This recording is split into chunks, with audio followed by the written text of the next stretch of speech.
آج کا مسلمان فجر بستر میں، ظہر نوکری میں، عصر چائے پینے میں، اور مغرب رستے میں، اور عشاء موبائل اور ٹی وی میں، اور جمعے کا دن سونے میں گزر جاتا ہے، اور عید آتی ہے بازاروں میں نہ روزہ نہ نماز نہ قرآن۔ یہ کیسا ہے آج کا مسلمان؟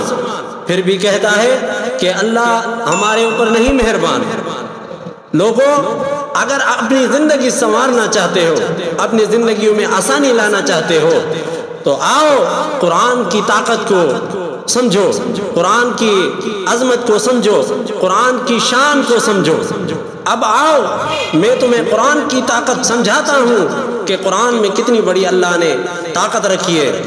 آپ دیکھتے جائیں، سورہ یاسین کو پڑھیں، قبر کے عذاب سے بچاتی ہے اور قبر میں روشنی پیدا کرتی ہے، اور سورہ یاسین قیامت کے دن پیاس بجھائے گی۔ اور آؤ سورہ واقعہ کو پڑھو، بھوک مٹاتی ہے۔ سورہ واقعہ فقر و فاقہ سے بچاتی ہے۔ سورہ ملک قبر میں روشنی کرتی ہے۔ سورہ ملک قبر کے عذاب سے بچاتی ہے۔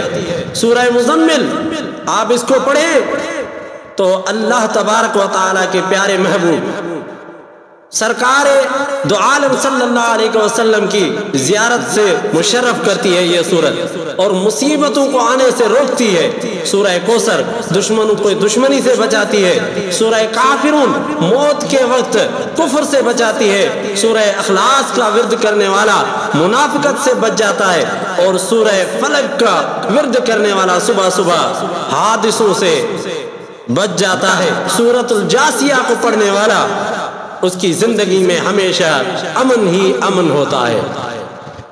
آج میں تمہیں زندگی آسان بنانے والا وظیفہ بتاتا ہوں۔